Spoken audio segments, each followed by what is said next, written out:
What's up, guys? Welcome back to a new podcast episode of my podcast, Ice Cubes and Peppers. I'm Melody, your host, and today we're very cold because my apartment is fucking cold. Um, so you already read the title, and I wanted to edit a YouTube video where I talk about how I lost weight, but then I deleted the whole thing. And that is because I unconsciously made it look like I did it the right way and there were no mistakes and you should kind of do it like I did. And I kind of hid the fact that I got very obsessive over food along the way. And I wanted to give you some advice on how to not get obsessive over that.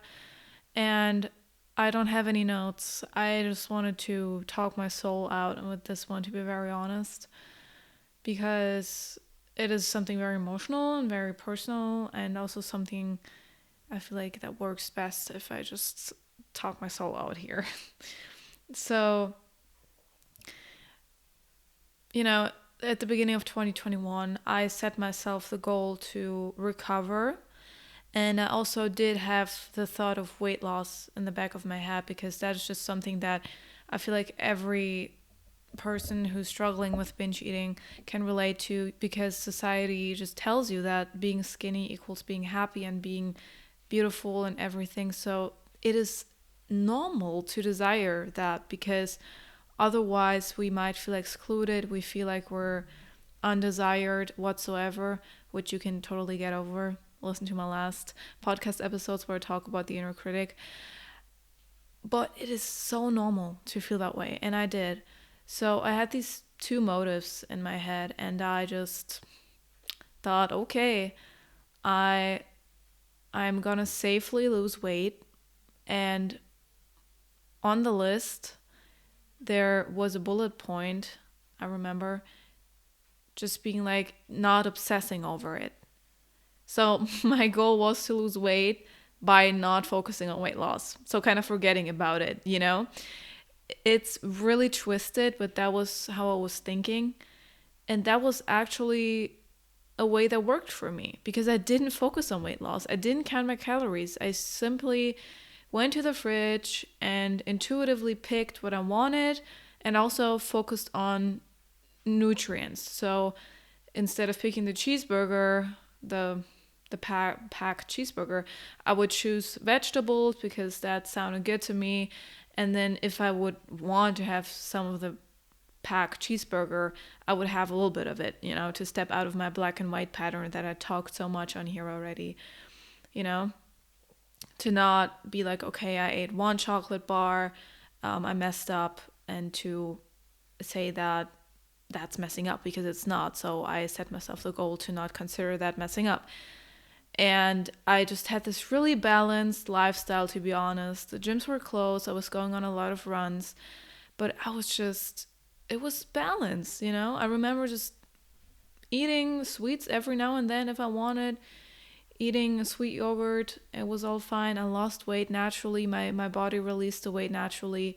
You can see it in photos. And then I talked to someone, and I was like, no, I won't count calories because I will probably get obsessive with it.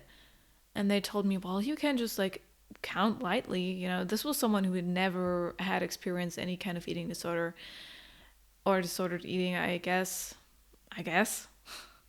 Um, and they just saw this as this like very rational thing. And I thought, why not also just download the Calorie app again?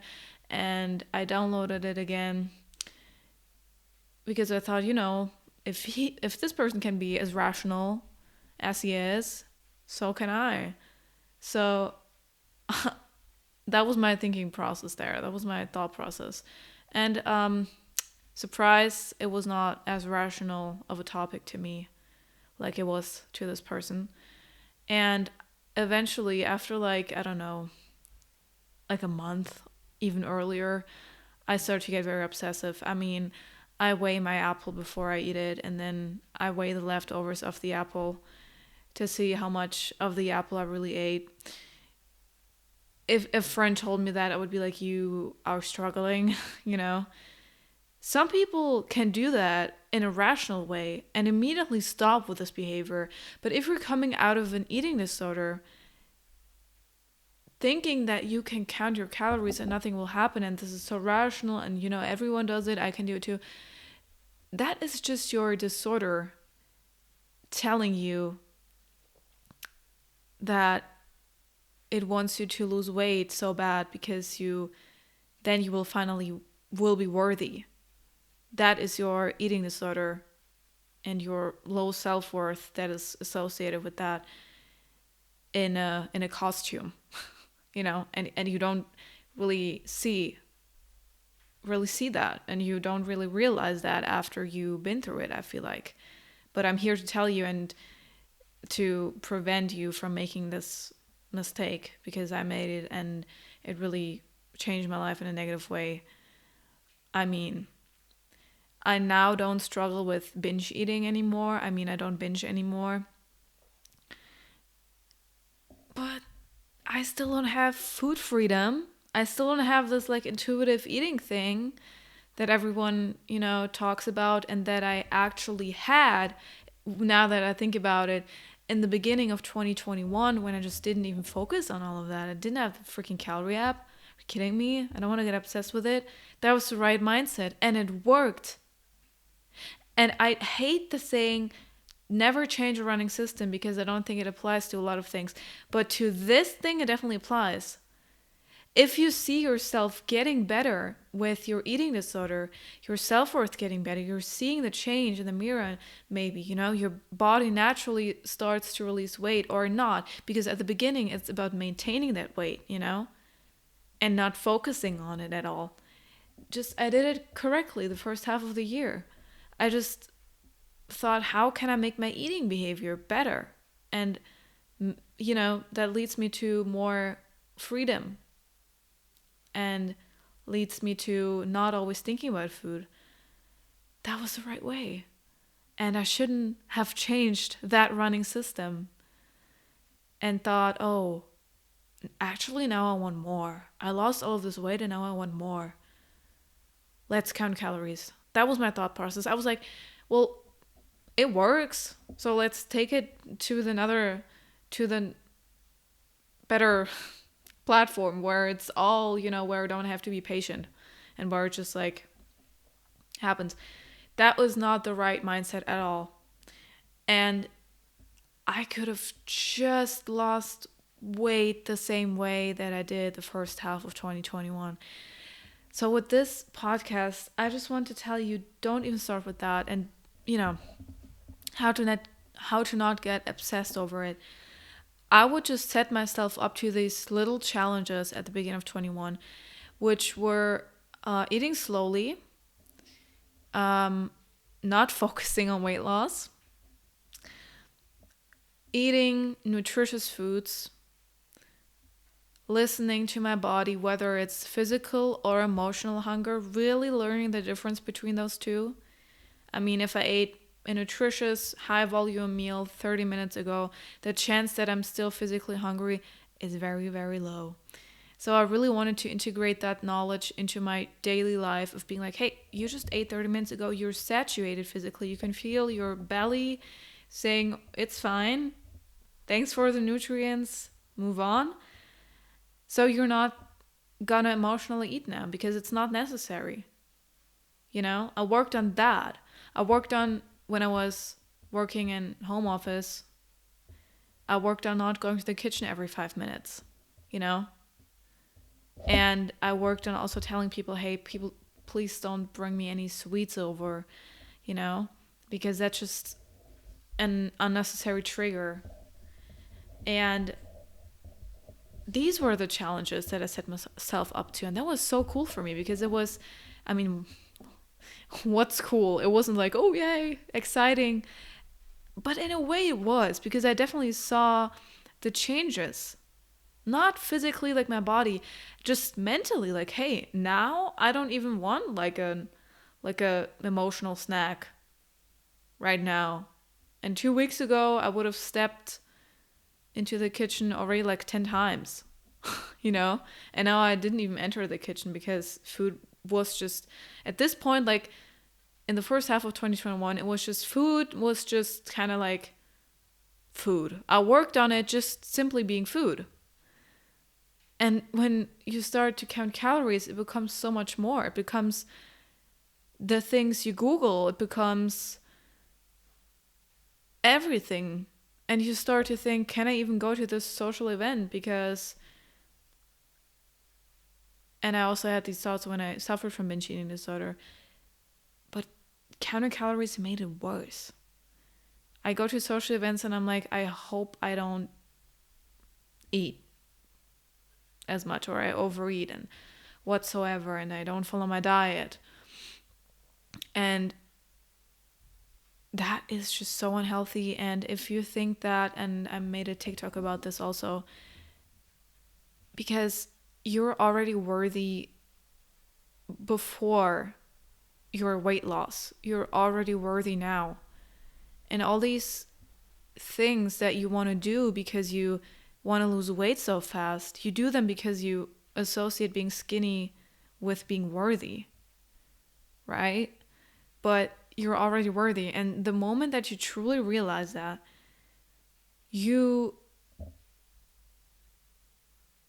it's not about the fast weight loss, you know? And I would, I probably have some TikToks up on my page where I portray myself as the super confident person who doesn't associate being skinny with being worthy. And I don't in the general sense. I mean, when I look at other people and whatsoever, I would never like associate one with the other, you know? Everyone's worthy in my eyes. When it comes to me though, I would lie if I would say that I didn't feel weird if I gained a few pounds now, and I would get super scared and I would just feel bad about myself. And that is the type of mindset you step into if you step into diet culture. It's funny because it's true. And also because I never wanted to go there and I did. And now I'm here and yeah. That's just how it is. So if you ever think about that, don't do it. Instead, see it as a challenge of recovery. Don't even try to see it as a challenge of weight loss. And you will see, oh my God, my habits are changing. And that is enough. Everything else will follow. I just wanted to make this podcast. It's probably not very long. I want to be authentic though, because I feel like all this content I put up on TikTok, especially on Instagram, it seems like I fully recovered, like I'm this intuitive eater. I'm not. And I just wanted to clear that, and I hope you're still excited to come on this journey with me. I learned so much along the way, and I can give you all of the non-toxic knowledge that I gained and I talked about in the last episodes that truly helped me and really brought me a lot of freedom and a lot of safety around food. The first half of 2021, I started to finally feel okay with having sweets around, being like, okay, I don't have to binge on everything, And, first it's like you want to control your calories, but then your calories control you and what you do. That is insane. Like a number controls whether or not you're going to go out with your friends, whether or not you want a relationship, that's also a thing. Sometimes I have this like weird thought of like, oh no, I can't meet with this guy today because I feel like I will look fat again because I ate a little bit more today. Talking to myself, I feel from a rational perspective, I know that's so wrong. I know that's so wrong. I don't ever want you to step into that mindset, you know? Because I always thought, oh, I identified as a binge eater, right? Like that's a part of my identity and who I am. And yeah, that's just me, Melody binge eater. Like what? That's not my identity. I identified with it though. So I always thought, I could never like slide into the other direction of eating disorders, like heavy restriction, you know? Binge eating is also has a lot to do with restriction as well. But you know what I mean. Like, now I don't binge anymore. There's just a lot of restriction. That's what I mean. I thought I could. Like I just didn't think it was possible for me to slide into that. But I did. So I am living proof that sadly also happens. And you're not immune to other eating disorders because you're right now suffering from binge eating disorder. All the other eating disorders are so toxic as well. And I always used to think that at least they lose weight. Like that was my mindset, at least the other ones they lose weight, which is just wrong. And that everything I'm saying right now, that's just not something that's correct, that's truthful. That was just my emotional crazy, eating disorder way of thinking. But like now that I suffer from other forms of disordered eating and obsessing over food, I can tell you it's not worth it to do the whole shebang of counting your calories whatsoever. Yeah. You're seeing me very vulnerable right now, and as I said, I don't have notes. I don't know if any of this made sense, and I just rambled. I just want to really ensure that you never slide into the same rabbit hole, because you're stuck in that world. Is Alice stuck in that world? I guess she is at one point. She wants to get back, right? She can't. I feel like Alice, but not like I'm in Wonderland, but in freaking obsessing over numbers Wonderland, okay? That was a very short episode, I guess. A lot of rambling. Thank you guys so much for supporting me. Some people recently came to my page and found my page, and even if it was just like 2-3 people who commented like, I'm so proud of you and everything you've done, and you inspire me. On one side it felt wrong for all the reasons that I just said. I felt like I was being inauthentic, but all of these people, they motivated me and inspired me to